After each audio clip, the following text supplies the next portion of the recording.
Morning பிரேக்ஃபாஸ்ட்டுக்கு இட்லி தோசைக்கு பொருத்தமான புதினா தொக்குங்க எப்படி செய்கிறதுன்னு பார்க்கலாம். ஒரு மாதம் வரைக்கும் நீங்கள் ஸ்டோர் பண்ணி வைக்கலாம். ட்ராவல் போகிறவங்கலாம் அந்த மாதிரி செஞ்சு கொண்டு போங்க. புதினா தொக்கு டேஸ்ட் அட்டகாசமாக இருக்கும். இதுக்கு ஒரு மசாலா வறுத்து நம்ம அரைச்சி பண்ணோம்னா அந்த அளவுக்கு டேஸ்டியாக இருக்குங்க. எப்படி பண்ணுறதுன்னு பார்க்கலாம். ஒரு ஃப்ரை பேன் அடுப்பில் வச்சுக்கோங்க. ஒரு ஸ்பூன் கடுகு, ஒரு ஸ்பூன் கருப்பு உளுந்துங்க, ஒரு ஸ்பூன் வரமல்லி, அப்புறமா காரத்துக்கு தகுந்தபடி வரமிளகா. இது கூட நீங்கள் காஷ்மீர் மிளகா வேணாலும் ஆட் பண்ணிக்கலாம்.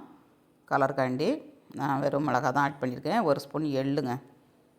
எல்லாம் வறுத்துட்டு நம்ம ஒரு பிளேட்டில் ஆற வச்சுக்கலாம். இப்போ அதே கடாயில் நம்ம சின்ன வெங்காயம் ஒரு 10-15 வெங்காயம், ஒரு 6-7 பல் பூண்டு, ஒரு துண்டு இஞ்சிங்க எல்லாத்தையும் கட் பண்ணி போட்டு கண்ணாடி பதம் வரதுலேயே நல்லா வதக்கிட்டு நம்ம புதினாவை ஆட் பண்ணிக்கலாம். புதினாவை நல்லா கழுவி கண்ணி வடிய வச்சுக்கோங்க. இந்த மாதிரி வதக்கிக்கணுங்க. எண்ணெயில் போட்டு நல்லா வதக்குனீங்கன்னா நல்லா வதங்கிடும். வதங்கின அப்புறம் உங்களுக்கு கொஞ்சமாயிரும்.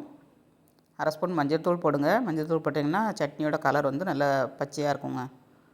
போட்டுக்கோங்க. நம்ம இது வந்து நல்லா ட்ரையாக தான் ஆக்க போகிறோம். அதனால் கலர் சேஞ்ச் ஆயிரும். நார்மலாக சட்னி வச்சிங்கன்னா கொஞ்சமாக மஞ்சள் தூள் போடுங்க. சூப்பராக இருக்கும் சட்னி பார்க்கறதுக்கு. சட்னிக்கு வதக்கி எடுத்தாச்சு. இது ஆறட்டும். ஆறதுக்குள்ளே நம்ம இட்லி வேக வச்சு எடுத்துக்கலாங்க. ராகி, சோளம், கம்பு, அரிசி, உளுந்து எல்லாம் போட்டு அரைச்சி வச்சுருக்கேன். இட்லி வேக நேரத்தில் நம்ம சட்னி அரைச்சிக்கலாம். ஃபஸ்ட்டு வந்து நம்ம வறுத்து வச்சதை குறப்பாக அரைச்சிட்டு அப்புறமாட்டு நம்ம வதக்கி வச்சதை அரைக்கணுங்க. சேர்த்து போட்டு கொஞ்சமாக தண்ணி விட்டு இந்த மாதிரி திக்னஸாக அரைச்சி எடுத்துக்கோங்க. இட்லியும் வெந்துருச்சு. இந்த மாதிரி கையில் ஒட்டாமல் வந்துச்சுன்னா நம்ம எடுத்துடணுங்க. எடுத்துகிட்டு நம்ம சட்னி ஒரு தாளிப்பு தாளிச்சிக்கலாம். கடாயில் ஒரு 2 ஸ்பூன் எண்ணெய், அரை ஸ்பூன் கடுகு, அரை ஸ்பூன் உளுந்தம்பருப்பு, அரை ஸ்பூன் கடலைப்பருப்புங்க எல்லாம் போட்டு நல்லா பொரிஞ்சதும் 2-3 காஞ்ச மிளகாய், அப்புறமா கருவேப்பிலை தழை எல்லாம் போட்டு கொஞ்சம் பெருங்காயத்தூள் போட்டு நல்லா ஃப்ரை பண்ணிக்கோங்க.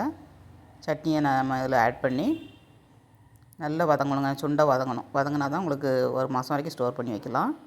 இந்த அளவுக்கு கலர் சேஞ்ச் ஆகிற அளவுக்கு நல்லா வதக்கி எடுத்துக்கோங்க. வதக்கி எடுத்தாச்சுங்க. சூப்பரான புதினா தொக்கு ரெடிங்க. இந்த மாதிரி ட்ரை பண்ணுங்கள். ட்ரை பண்ணிட்டு எப்படி வந்துச்சு அதை கமெண்ட்ஸ் பண்ணுங்கள், லைக் பண்ணுங்கள், சப்போர்ட் பண்ணுங்கள். முதல் முறையாக பார்க்காத இருந்தால் பிளேட்டில் எடுத்து வச்சு நம்ம சட்னியோடு வச்சு சேவ் பண்ணி சாப்பிட்டு பார்க்கலாங்க. சூப்பராக கிடைக்கும். டேஸ்ட் வந்து ட்ரை பண்ணுங்கள். ஸ்டவ்வோடு சமைக்கும்போது அன்போடு சமைக்கணுங்க. அன்போடு சமைச்சிங்கன்னா சுமாராக இருக்க புதினா தொக்கு கூட சூப்பராக இருக்குங்க. வீடியோ பிடிச்சிருந்தால் லைக் பண்ணுங்கள், சப்போர்ட் பண்ணுங்கள். ஃப்ரெண்ட்ஸ் அண்ட் ஃபேமிலிக்கு ஷேர் பண்ணி விடுங்க. அட்டகாசமான சட்னிங்க. தொக்கு சட்னி இல்லை தொக்கு. மீண்டும் நெக்ஸ்ட் வீடியோவில் சந்திப்போம். பாய்.